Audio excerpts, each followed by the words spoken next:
chaud devant.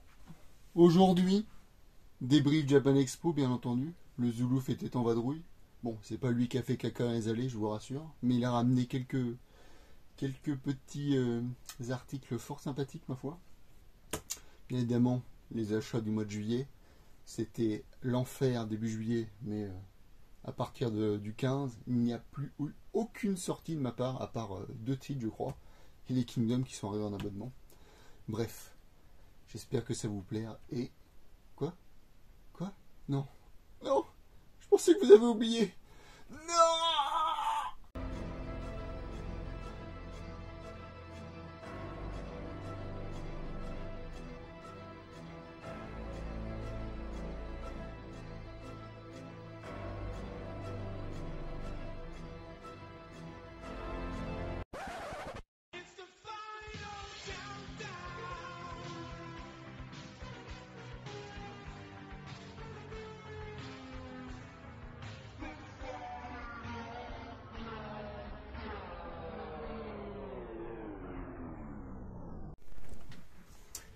Bon, ça va faire drôle de voir sa gueule dans le montage, je vous le dis.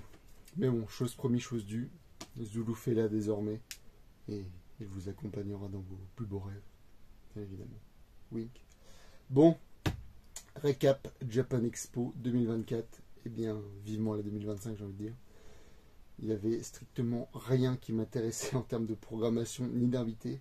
J'y suis allé juste pour voir des gens, histoire de m'occuper. Le seul avantage, c'est qu'il y avait beaucoup moins de monde et du coup, c'était beaucoup plus agréable de circuler. Et même la file d'attente s'est passé super vite. En 20 minutes, on a dû rentrer. Pour le coup, ça, c'était le point positif, sachant que j'y suis allé le vendredi. Mais ouais, on va attendre l'année prochaine. Hein. Le seul truc à peu près sympa que j'ai fait, ça devait être la conférence avec Ed sur le film The Ring. Il y avait le réalisateur, c'était plutôt sympa, c'était imagé avec pas mal de petites anecdotes, sinon tout le reste... un peu du pipeau. Bref, qu'est-ce que j'ai acheté là-bas? Je me suis fait la petite série Beat Beat Boy au stand Omake Manga. Ils font toujours des petits lots à prix réduit. Là, ça devait être 4 € le tome, je crois. Donc, c'est par l'auteur de Ice Core Girl que j'avais beaucoup aimé. Du coup, ça faisait un moment que je voulais prendre ce titre. Je me suis chopé aussi l'artbook du Garçon et le Héron, le dernier film en date du grand Miyazaki. J'espère que ce ne sera pas le dernier. Ça fait 15 ans, je crois, qu'il nous dit qu'il va prendre sa retraite. Et à chaque fois, il nous pond un petit chef-d'œuvre. Donc, ça fait toujours plaisir.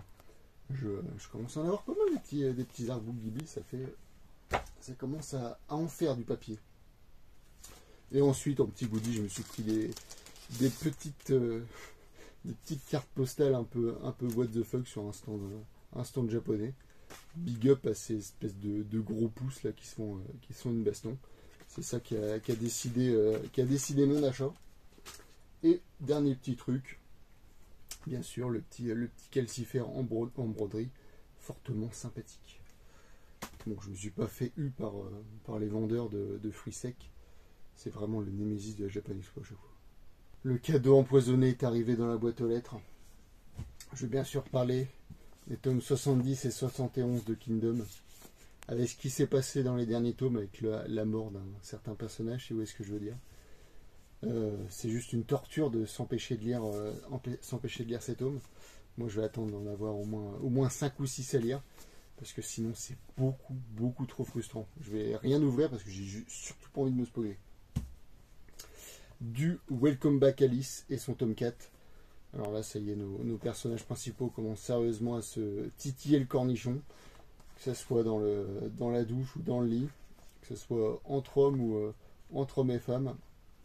Bref, le plaisir charnel, bien évidemment.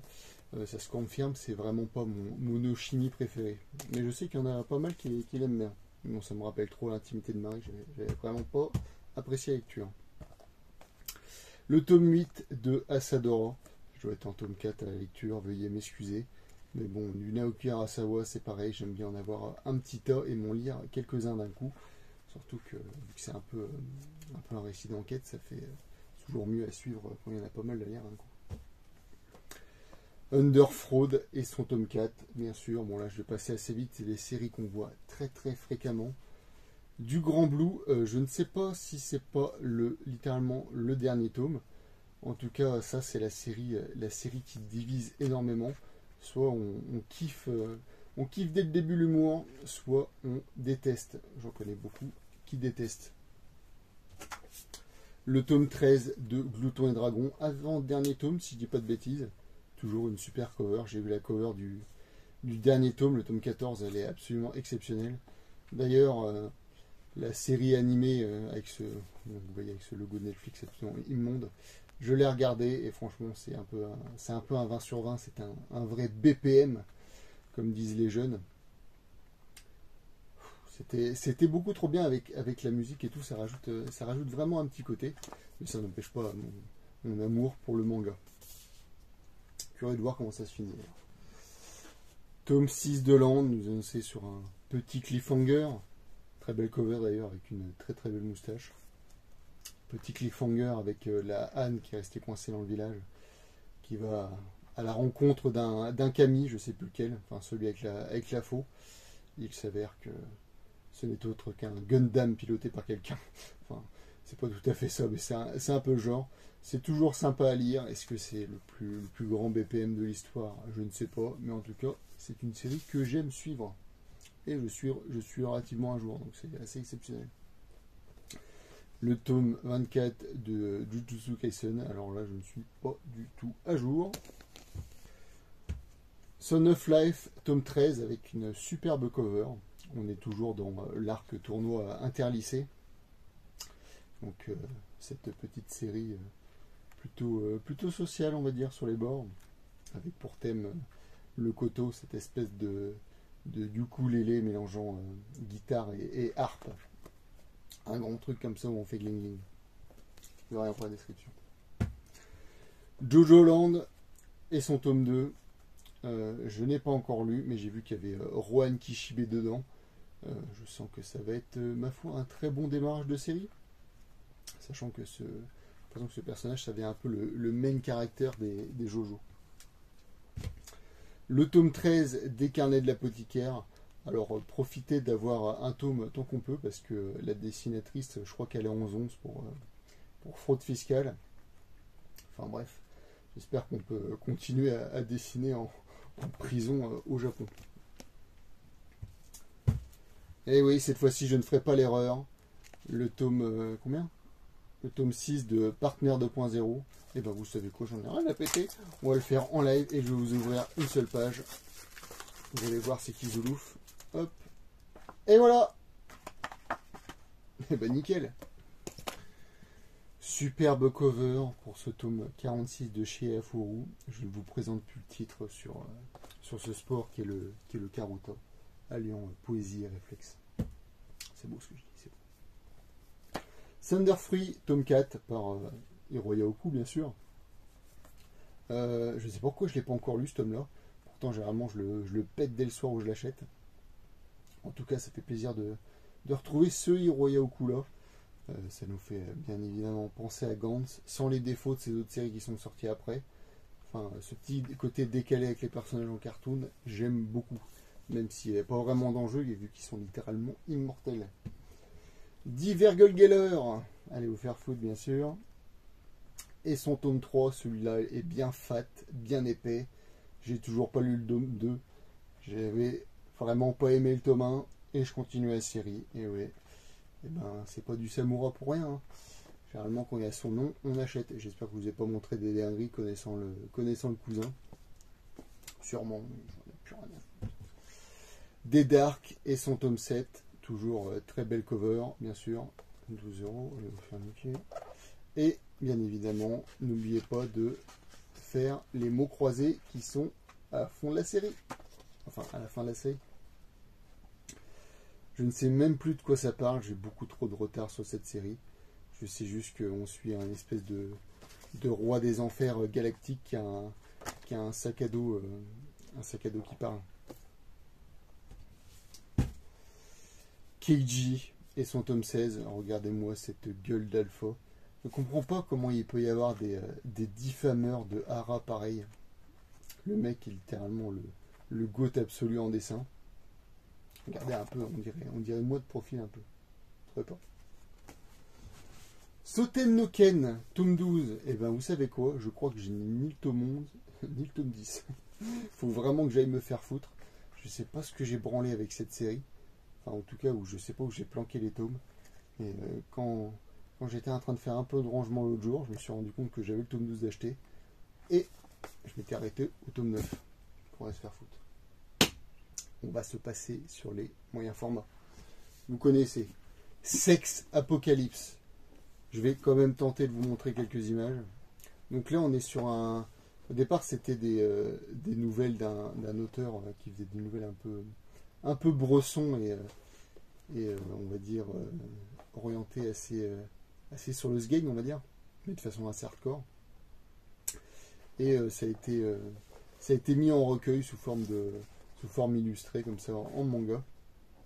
Pour l'instant, j'ai lu que la première. C'est quand même assez particulier. Ça parle de délire assez extrême. Bien évidemment, tout est porté sur le cul et sur les dégoulinures anales. Bref, j'espère que vous avez donné envie. Un peu plus doux avec du Moto Hagio et Barbara l'entre-deux-mondes. J'ai pas encore lu le tome 1 pour l'instant. Le seul truc que j'ai lu, c'est le premier tome de Clan des Pots et bien sûr l'anthologie de Moto Hagio. Mais je le prends pour la postérité, histoire d'avoir un peu de shoujo sei dans la mangatech. De diversité, oui. The Five Star Stories, vous allez me dire, mais Zoulouf, espèce d'enculé. Noël Graphics, c'est dead. On n'a plus de tome. Mais figurez-vous qu'ils ont refait surface. Ils sont revenus d'entre les morts. Et littéralement, ça a pop dans ma librairie. Le jour J, j'avais pas pu l'avoir et on pouvait plus le commander. Et là, ça devait être une commande qui a pas dû être honorée, enfin que le mec est pas venu chercher. Du coup, ils l'ont remis en rayon. Et ben, ça fait grandement plaisir d'avoir ce tome 4. Et j'espère grandement que j'aurai la suite parce qu'à mon avis, il va falloir prier Jésus bien fort pour avoir le tome 5. Sachant que je crois qu'il y a 16 tomes au Japon. Du Berserk avec son tome 42. Vous savez que j'ai tellement peur que j'ai toujours pas lu le tome 41. Et oui, à ce point-là. En tout cas, là-dedans, il y a un jeu de tarot. Mais bon, c'est pas le jeu de tarot où on peut jouer à 5. Extrêmement triste. Le Fat Megatome 25 pruneaux. Nous avons Indico absolu.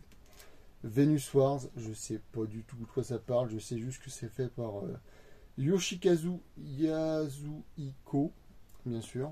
À vos souhaits. Excusez-moi, j'ai vraiment du mal avec les noms japonais. Mais c'est l'auteur qui a fait, bien sûr, Arion, une très belle découverte de, je crois, il y a 2 ans. Un titre que j'avais beaucoup aimé, qui mélangeait, qui parlait de mythologie, donc j'aime beaucoup ça. Et du coup, j'y vais avec une confiance aveugle. Je vous avoue que le tome, il fait un peu peur à voir comme ça.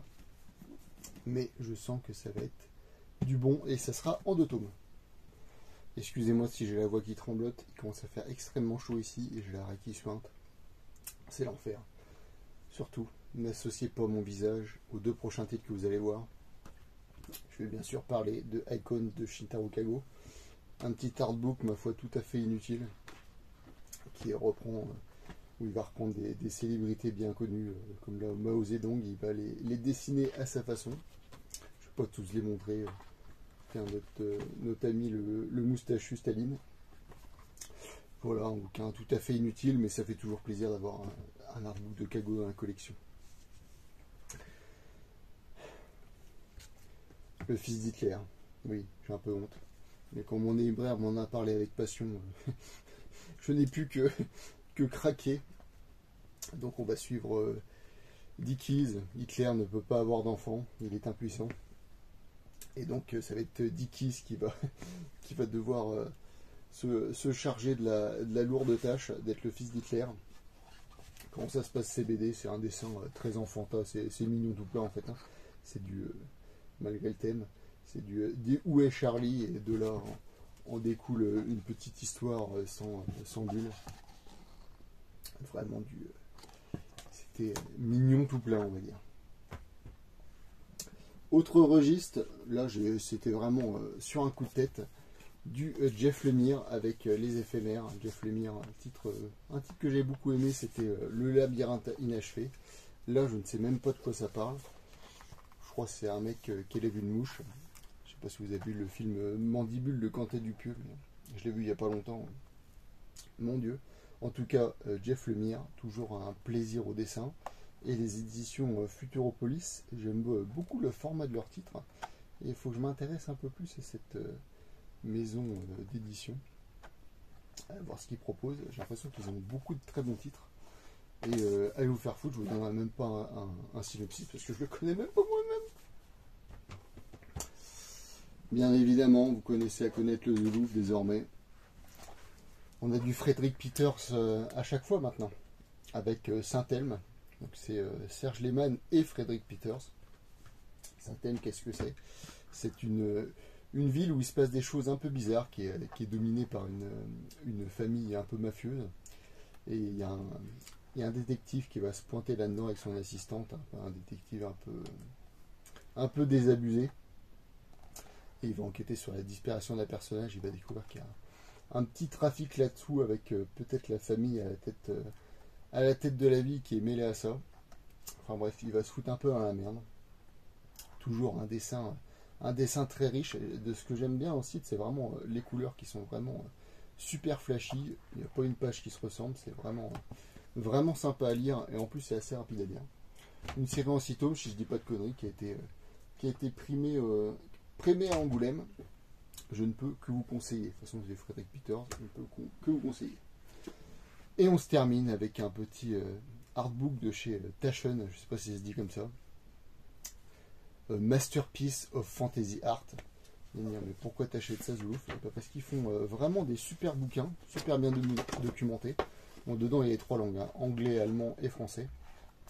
Et ce qui a fini de me convaincre pour ce titre, c'est que j'ai vu du Drouillet dedans. Il y a beaucoup d'autres auteurs fantastiques que je ne connais pas du tout, mais en tout cas, toutes les belles planches, toutes les illustrations que j'ai vues dedans, elles m'ont vendu du rêve. Ça, c'est les petits tomes que j'aime bien me feuilleter de temps en temps. Puis ça coûte que 25 €, vu la qualité du bouquin. Franchement, c'est donné. Voilà, c'est tout pour cet achat du mois de juillet, qui arrivait un peu tard, mais la semaine dernière, je ne pouvais point. Le mois d'août, je sens que ça va être extrêmement tranquille. Je vais essayer de me mettre à jour sur certaines séries, et notamment en BD. J'espère que ça vous a plu. Et dites-moi ce que vous pensez de ce très bonnet. Pas de notre profil peut-être.